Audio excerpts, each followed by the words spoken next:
I've got two topics tonight. The first and the most lengthy one is going to be on these new AM rules. And I actually have 3 or 4 different sets of information. And 3 of them are compliments of Ron Rackley from the NAB modeling seminar, 2-day seminar, which I attended at NAB back in November. And he sent them up to me with his compliments because he and all these other consultants want this word to get out about this sea change in the way we do things on AM radio. So it's going to be an awful lot of information. It's going to be pretty fast. It's not intended to teach you how to do modeling.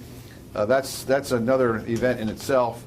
But I am going to mention some programs at the end of this that you can use to get started on some projects and show some examples. And I don't have a remote to change this thing, so I got to come over here to the computer. First of all, they have a new set of rules, new number 151C, that gives the procedures for using the method of moment for the station itself. In other words, you want to redesign your station to be totally modeled rather than done with standard proof of performance. And we'll get into why you might want to do this as we go along. There is something that a penalty you pay, and that's this 2-year interval of completely recertifying and recharacterizing the directional antenna. This is an out-of-service test, so stations are going to have to go off the air once every 2 years to make these measurements and make sure that the whole sampling system and the base impedances are what they were when it was designed. And then there's a whole even more rigorous requirement for the sampling system over what we had from the traditional approved sampling monitors. Your tower heights, spacing, and orientation have to be verified by a land surveyor, just like we've done with FM directionals forever. In my opinion, this should have been done 40 years ago because there's too many AM directionals that are not built. The surveyor did everything in magnetic instead of true. I mean, you can go on and on about the problems. All the towers have to be similar in construction, so if you got one of these sites where you got a big fat self-supporter from the old mono days and you put 2 skinny towers up to go directional, you can't use this method. Now, they want to start simple. They left it open to allow more complicated antenna systems to be used after some experience has been gained. That's for the FCC primarily. The consultants know whether it works or not, but the FCC doesn't. And I mentioned you have to have new criteria for placement of your sampling toroids or loops and the calibration thereof. And we'll go on some of Ron Rackley's presentation. We'll hit this very nicely. Now, here's another thing that's different. Finally, at the tower industry and also the broadcasters' insistence, we're on the way to having unified, centralized rules and something much more technically reasonable than this arbitrary 2-mile limit on deciding whether or not you have to detune structures in the vicinity of non-directional and directional AM stations. They moved everything to Part 1 with a new subpart, AA. And they brought in land mobile and anybody else that's in the communications business. Not every radio service had to follow these rules as they are presently written, but they will when they get adopted. Modify and in some ways simplify the criteria for the protection of both non-directional and directional stations. Hey Larry? Yes. Could that also include hams? Yes. Yes.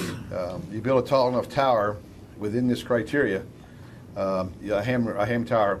I don't think hams, I've seen cases where hams have been questioned about it before, even though they weren't in it, but they will be now. Okay.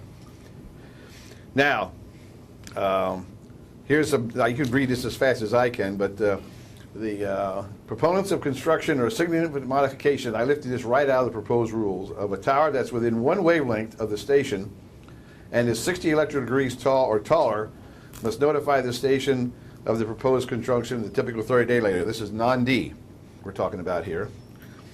If the proposal would distort the non-directional pattern by more than 2 dB, the license shall be responsible for the installation and maintenance of any detuning apparatus necessary to restore proper operation. Now I question this word licensee. It doesn't say, in my view, who that is, whether that's the station or the person who's got the license on this tower. I'm going to ask a couple people that are on this committee, maybe you have heard something, Larry, about what does this mean? It's a little, Pretty vague, yeah. it might be one, it might be both. I mean, the station's always responsible. As the licensee, you're responsible for keeping your pattern in, or your operation in adjustment, but that's sort of interesting. But now we're starting, instead of this 2 mile, a half mile, I mean, for non-directionals, now we're down to one wavelength. And we have a number, 2 dB. We didn't have a number before, it was sort of arbitrary. Now, a directional station, they changed the arbitrary 2 miles to a tower which is the lesser of 10 wavelengths or 3 kilometers from the AM station. So high frequency stations will be less than 2 kilometers because you get 10 wavelengths are done really long before you get to 2 km. And notice the lower height though, and is taller than 36 degrees at the AM station frequency. That means if you build a tower, somebody's on 540, and you got a tower that's 35.9 degrees high, you can ignore the AM station. You do not have to detune anywhere within that area. And again, the 30-day notification and so forth. Now, here's the out for the stations. The construction to result in radiation in excess of the station's licensed standard or augmented pattern values, the licensee shall be responsible for the installation and maintenance of the detuning apparatus, same as before. Question, who is the licensee? That's what we're mentioning there. The new rules are in section 1, section 130,000, and it's only 2 pages. That's all the proposed rules are. There's not a lot of information in there. And the analysis method is method of moments, and it's a simplified version of what is normally done in the design of an AM directional array using the method of moments criteria. Now there's also a section, and I didn't elaborate on it, if you mount the antennas on a hot tower. And there's part of the rules that go into that, and I didn't bother with the details in that part of it because obviously the station is heavily involved then because it's right on their property and they've got as much control as anybody. And remember, these are proposed rules. Comment period, reply comment period is over. Decision has not been made as of about 11 o'clock this morning. I checked the Media Bureau website, nothing there. So we're waiting. We're waiting for the final rules. I don't think there's been a whole lot of comment on this. It's not controversial because both the tower people and the broadcasters were on this committee that wrote this document, so it should go through. Now I have some examples from Association of Federal Communications Consulting Engineers. They're filing in the proceeding about what this distortion looks like. And I just lifted these right out of their showing. What we have is, this is a 60-degree tower, grounded, and they have quarter wave, half wave, 1 wave, and two lambda from the array, the different colors. The black is what the standard pattern is, and you can see in every case over here in the null area there's some distortion, there's some increase in radiation from all of these. The 25 quarter wavelength one's the biggest, the blue one. It has the biggest distortion, and as you get further away, obviously the amount of distortion decreases, but even at 60 degrees at 2 wavelengths, you will fill in the nulls a little bit on the directional station. Was that in the main lobe? That tower is in the main lobe, yeah. Right. All these, the towers are in the main lobe. Now, we have a 45-degree tower. Notice how much tighter it got.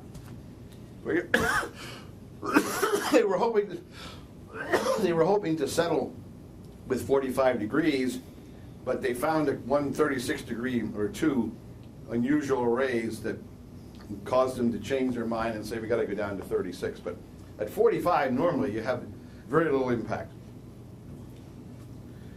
Now we got 36 degree.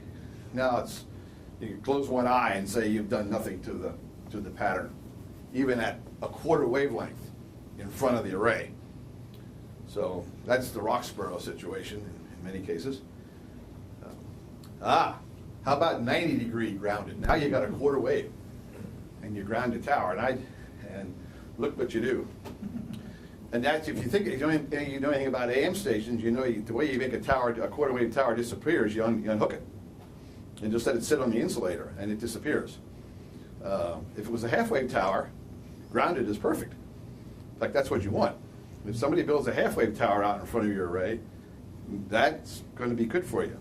And I have an example that I printed out but didn't get in the slideshow. I'll show you a little later. And there's the 90-degree at 10 wavelengths. It's you know, it's pretty much in the noise. It's affecting it, but it's still a problem. Now, as I mentioned, NAB has this 2-day seminar. They understand, talking to the folks down there, that they are considering offering it at this year's radio show here in town. I haven't seen anything that's going to happen. It's a $500 fee for the 2 days, and it's worth every penny of it. It's really allowed to get a book that thick of information. SBE also has announced one. I think the first one was actually postponed for some reason. I think I saw that in a blurb somewhere online, that they didn't hold the first one for some reason. Maybe I don't know, the presenter was sick or something, I don't know. Now, there's all kinds of software that you can use to do method of moment modeling. Anybody who's a ham that's been getting QST in these magazines for the years now, you've seen all kinds of patterns being done for amateur antennas. It's really a mature science. But at the moment, there's only one version that at least some consultants say is fully characterized to design AM stations. That's not true for doing checking on towers that are nearby. Well, almost any of them will work for that. The one that has the one that you need to design is this one on here, Method of Moments Broadcast Pro at emsci.com. And I have access to a copy of that. I'm with a consulting firm locally here I'm working with. It is a kludgy program to operate, and I'm still learning how to do it. And it's just, compared to others, it's not easy to use at all. EasyNet Pro 2 is NEC 2 by W7EL, which is a $500 program that's the amateurs buy. That is a great one, and some of the pictures I'm going to show you here that I did were done with this particular program. And so you can use EasyNet 4. You need a separate license from Stanford to do that. EasyNet 2 is license free, and it's really the mininec is what it really boils down to. Okay, this first plot is WNPV up in Lansdale, day pattern, with a 90-degree grounded tower, 2 wavelengths in front of the array, done with W7EL's software. And you can plainly see the ripple. The blue is the pattern undisturbed, and the black, I'm sorry, I have it backwards. The black is the pattern undisturbed. No, I did it right. And the black is the disturbed pattern at 2 wavelengths, grounded. If I pan down here, the next one is at 7 wavelengths. It gets pretty insignificant there. Still bothers it, but it's nothing scary with the tower grounded. Now, with the tower ungrounded, or did I do that one or half wave? I think I did them both. I've got to pass this around.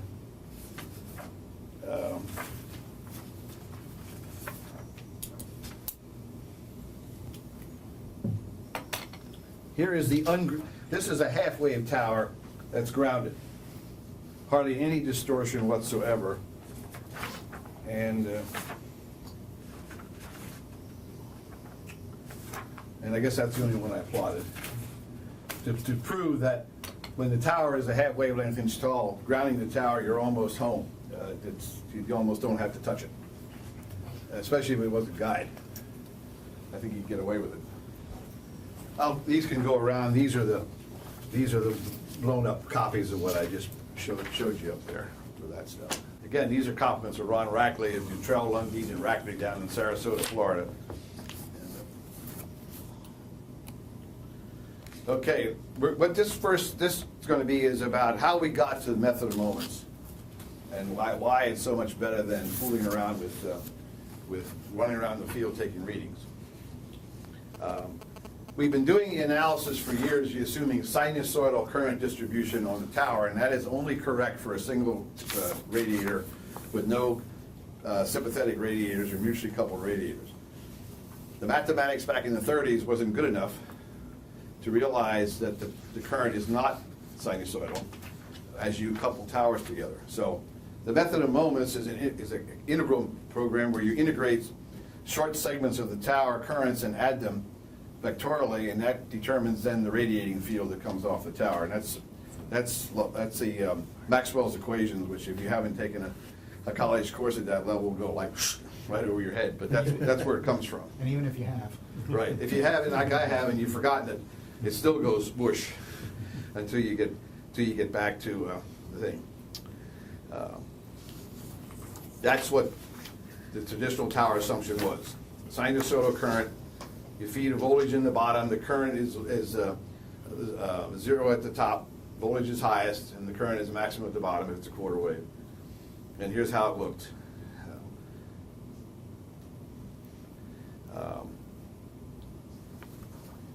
You simply had forward current spinning in one direction, reflected current going the other way, vectorially adding up, and the radiation just flew off the tower. It's magic. You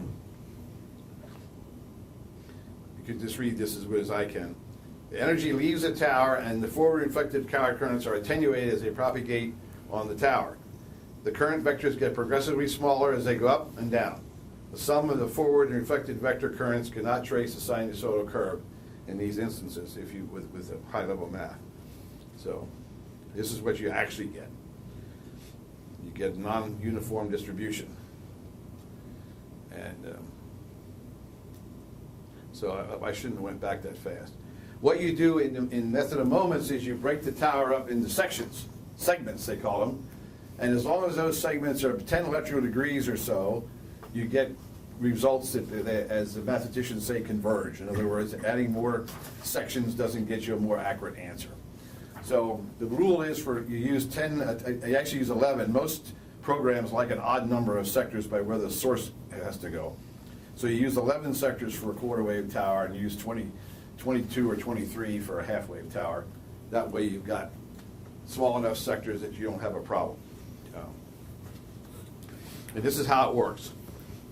Doing numerical solving of that Maxwell's equation, and then you start to monkey with it. You get the appropriate selection of the segment length, closely approximates the actual current distribution on the tower. The problem I did with WNWR up here back in '98, I actually went up the new channel 6.3 DTV tower with a sampling loop and FIM 41, and I made measurements of the tower legs every 30 feet of WNWR up to the 600-foot level. And then I went home and plotted them and just add them, and showed that the reflected power coming off that tower was under 5% of the side load power from WNWR by doing a manual integration of just what method of moments does. So I've done this experimentally, at least in one case, and I'm comfortable that it in fact works. You also get much better drive impedance calculations, particularly when you have tall towers. The WCZN, where I was part owner, we had 142-degree towers. The non-directional daytime tower was 800 ohms J, 250. And you could crank knobs until you were blue in the face, and the base driving current stayed the same. Why? Because the voltage is what was varying. And therein lies another thing that's happening with this process.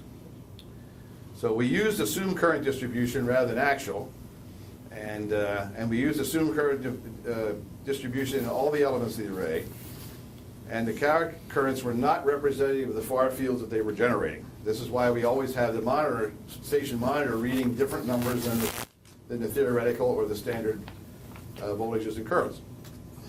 So this is just showing that. When you detune a tower, this picture is a pretty example of that. You have a current minimum about a third of the way up the tower. And if you're using a sampling loop, that's where it needs to go at that point. And if you're using toroid sampling, it goes at the bottom at the exact same place that you made the measurements to do the method of moment modeling. And to answer your question earlier, Ben, that point becomes critical. It has to be the same. So you do it in the doghouse. Right. with that little bit of wire going in there rather than out at the bottom of the tower. So when the Toroid gets put in, it gets put in exactly where the measurements were taken when you were doing the design. So, more of this is, again, this is an awful lot of stuff. Each one of these packages of slides runs an hour in the course, so I obviously got to run through them pretty quickly, and I don't expect you to soak it all up at this point. This gives you an idea of how these currents are on the towers. This is say a 3-tower array. So you got all kinds of weird current phase shifts near the bottom because of the mutual coupling and the interaction through the phaser and all that hardware you've got on the system. They are really pretty complicated. We had to use field strength proofing because we couldn't get the pattern calculated correctly by the old way. DA adjustments have always been experimental. He set a whole bunch of people out in where the monitoring points are, and he's run the cranks around until everybody comes in. Everybody says, "Whoa, stop!" And you write the numbers down, and that's it. What you're doing when you do that is sometimes you are. What's this thing going off for?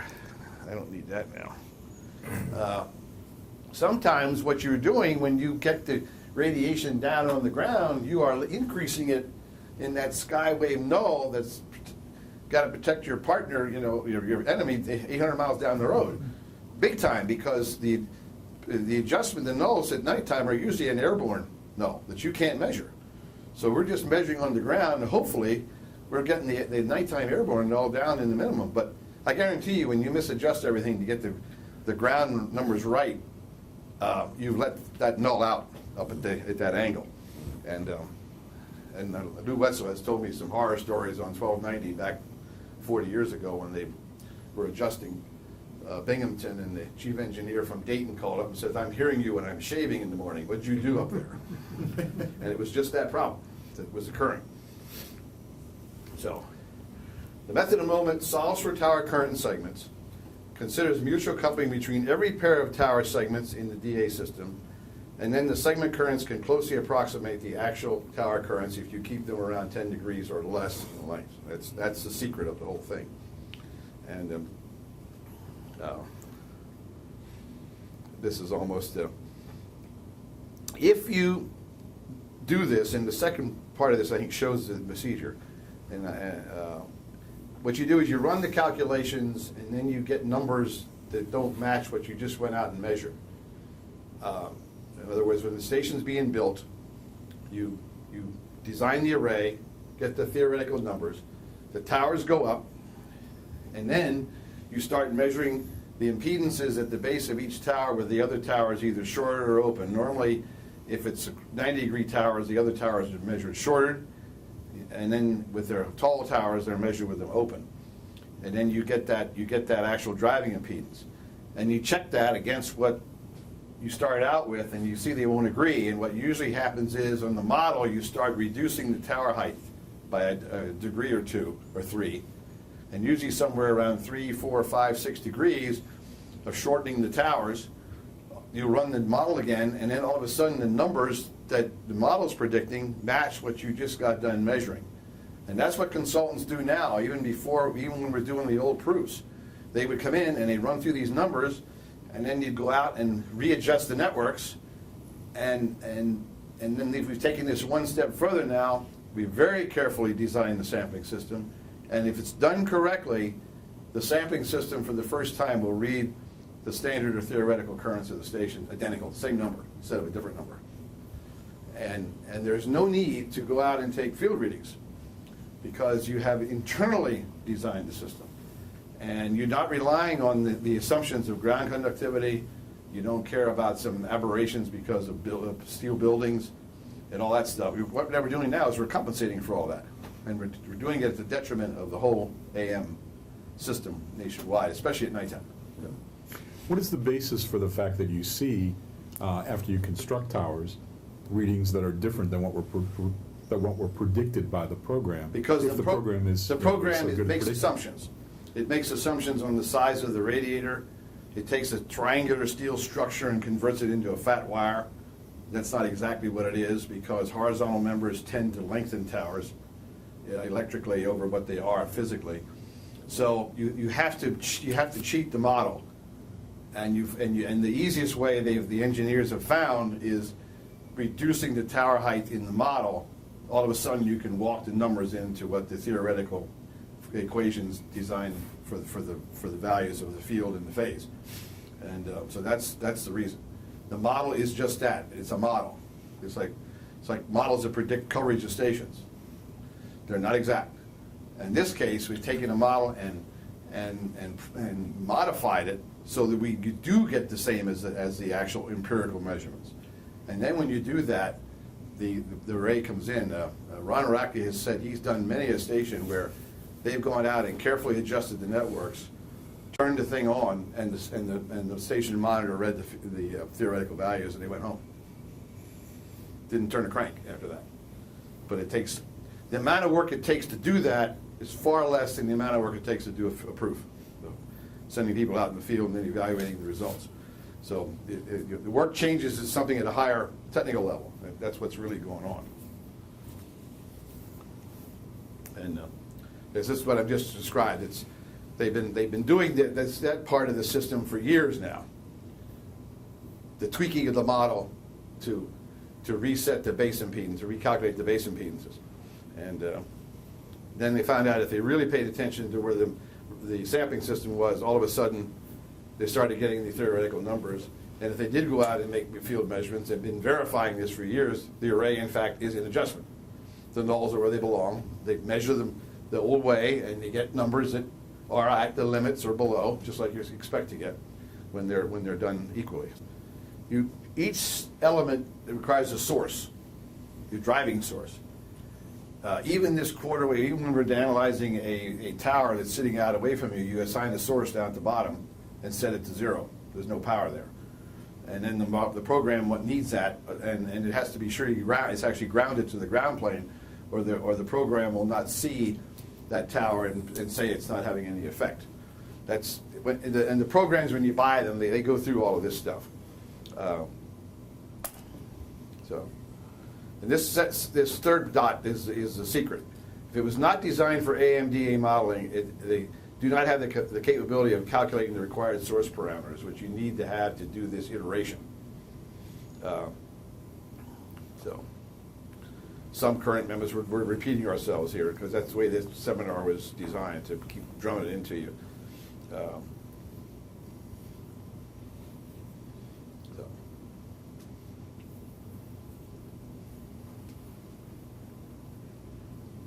Here's the key. As we said earlier, you sum the current moments of the individual towers, and again, the program has a push button to do this. You don't have to do any high-level mathematics. While driving each tower base with the others shorted to ground. The exception to that is if the towers are tall, then the other tower bases should be open, because they'll have an influence then. If they're grounded, they disappear, because as I just showed you with that picture I passed around. And you can use linear algebra to determine the source parameters. Here's how you calibrate. Comparing the measured base impedances to those predicted by the model. Change the model to account for the measurements, run it again, and keep this iterations. It might take a dozen of them. This is done in the construction until you nail it.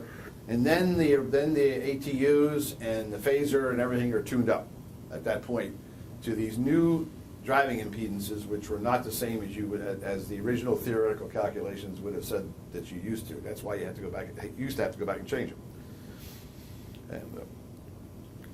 And I just mentioned this about cross-member currents. The towers are shortened because the horizontal members tend to electrically lengthen the tower, 5 to 10% greater than the physical height. So you got to have enough segments, but we said 11 is plenty for a quarter wave. And you have trouble if you can't drive the towers anywhere but at the base. You can't use a Franklin antenna with a center drive.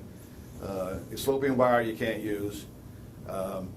Even folded monopoles, they can be used, but with trepidation, normally you got to use NEC 4 to get away with it with those. But the FCC won't let you do it anyway right now. So. Are you okay if the tower has attachments like STL or FM antenna? Yeah, but it just changes your answers. In other words, what'll happen is, if you, let's say you're building a new station, you've hung all that stuff on it, as you go to correct the model, you'll be taking that stuff into account because you're trying to match the base impedances that you just measured. Okay. So it's, when it's hanging on there. The question was asked before we started, what about maintenance? In the discussion for the part of this about the detuning, they've determined now that a rack of cellular antennas adds about 5 electrical degrees to the length of a tower, based on empirical evidence from doing a lot of these. So the answer to the question is, if a carrier comes in and hangs a new rack on a monopole, you better go back and retune it and detune it. If somebody replaces a transmission line and properly bonds it to the structure, and a lot of times they don't do that, you got to bond it about every 50 feet, or you'll have a loop. And WPWA, we had that. We had a bell system in front of us, and it was all detuned and working, and then all of a sudden one day everything went to pot.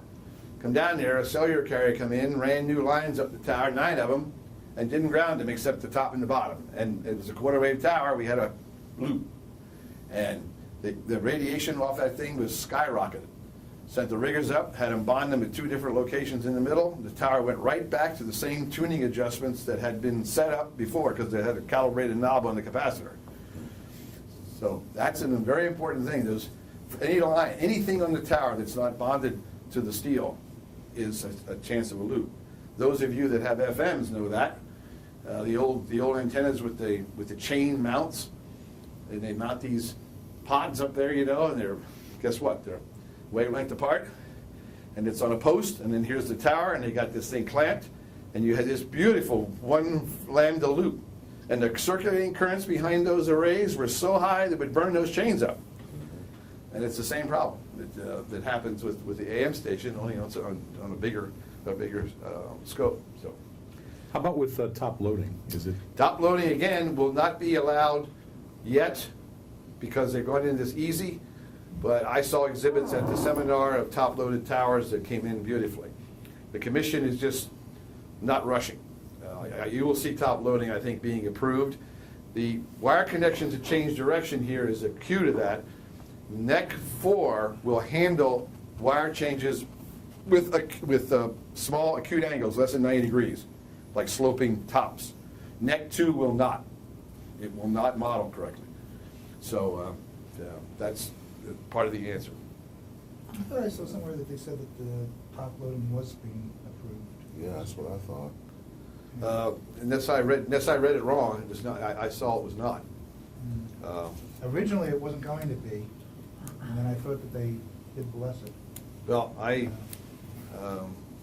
haven't read it. I haven't read that whole thing now in a couple of weeks. But in any event, let's just say it is approved. And you've got sloping, typical guy wire top loading. You've got to use NEC 4.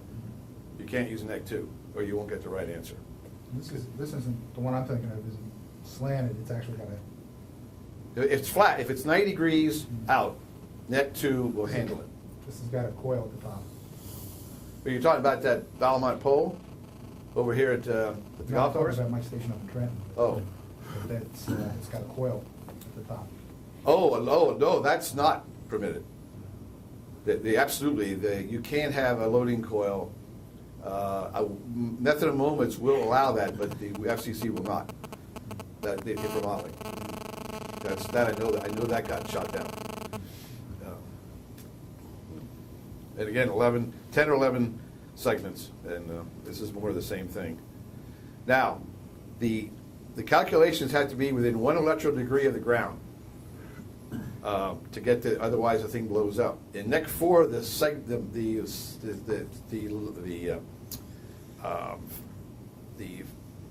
feed point is in the middle of a segment. In NEC 2, it's at the end. So in NEC 2, you're at the very bottom of the tower, let's say, or you're also maybe through a wire into the building if you need that because you got toroids. But in NEC 4, you have to look at these segments and say, well, the bottom segment might be that little horizontal wire going in the building because the feed point now is in the middle of that. not at the far end, and as long as that's less than 1 electrical degree, the answers are close enough that it doesn't matter. So it says you can use short segments to get around that trick. Now I want to spend a few minutes on the ground system, on the monitoring system, I'm sorry. There's not a lot to say here because most of you that do AM know about the monitoring, the sampling system anyway. And that's nothing new to anybody.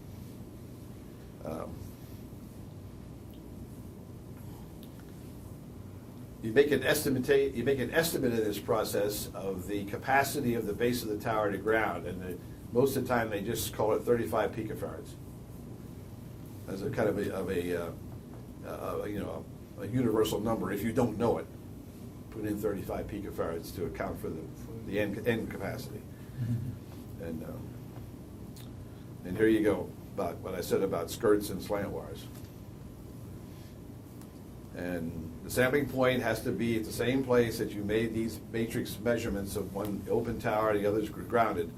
It's why you had to, and you got to be able to have the sampling devices being checked against one another to be equal. In other words, the toroid assembly. Now, I had the idea of putting the toroids in by dummy load path, checking them that way. Did you do that? Oh, yeah, I haven't seen anybody come up with a sort of a recommended practice. They're working on that. I think industry is. I would think that would be a reasonable way to do it. Sure, but there was some talk at this seminar about coming up with some sort of a simple method that everybody could use to do the calibration. Something that's been proved that it works, but nothing's there yet. That's something I could think of. And this is pretty sample. If you have a loop, then of course you have to have that isolation coil at the bottom, and if you have it, otherwise you have the insulated feed line to the coil, to the loop, which most stations today, I think, bond them to the tower and then put the big slinky at the bottom, the big inductor, just to get rid of it. And you tune them sometimes to get the impedance high to completely open it up if it's a quarter wave tower. That's all that is, a parallel network tuned to your frequency, so the bottom of the tower disappears, and that's what you're trying to do. Okay, they got to be confirmed to be the same. Everything same. And what you do is that when you use a loop, when you're doing the DA design with the design program, you get a distribution of currents in the program on a tabulation. It tells you exactly how high up the null is, where the current null is. It reverses phase at that point. And if you shorten the tower or lengthen the tower to make it come in, you adjust that point by the percentage that you have shortened or lengthened the tower. So you make sure it's right in that null where the phase is reversing, maximum current. And that's the secret to getting the thing to calibrate correctly. See, and this shows it the picture that we just mentioned before. There's a null up there, roughly a third of the way, but the method moments program tells you exactly where that null is in degrees from the bottom, and you just convert that to feet and scamper up there and mount the loop. And now, I was hoping to see if that's the adjustment I just read. I already said what this is. Make the corrections.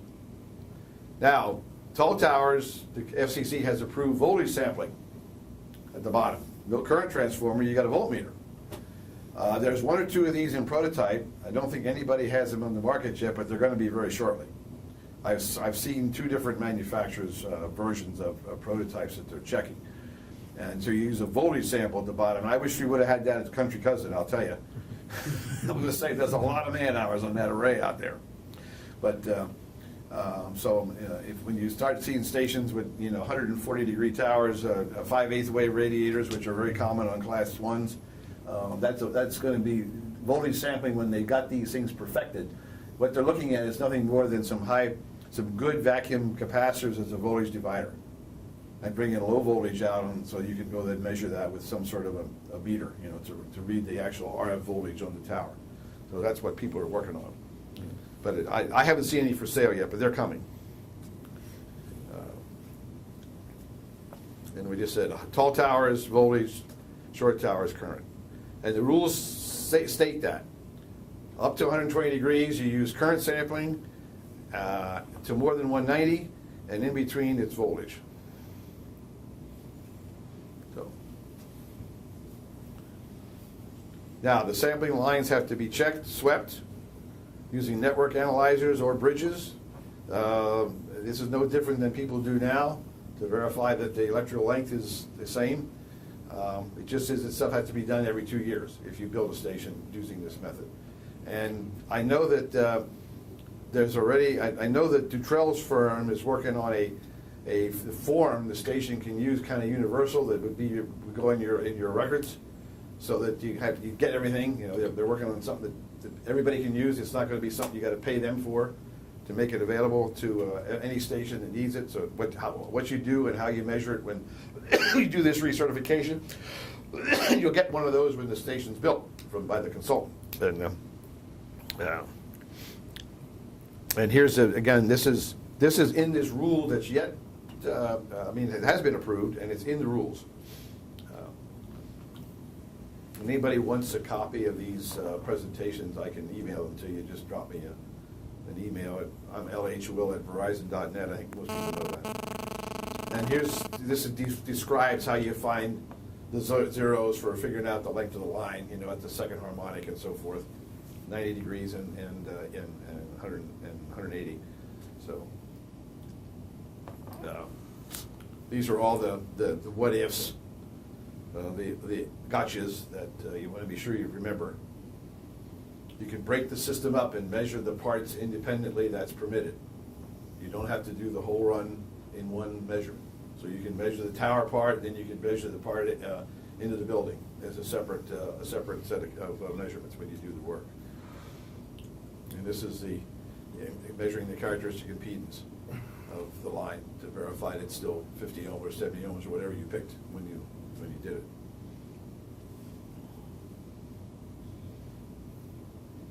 Okay. This is good stuff to digest later on. That's why I say if you want copies of this stuff, Ron said to distribute it. He wants to get the word out to as many people as possible. So.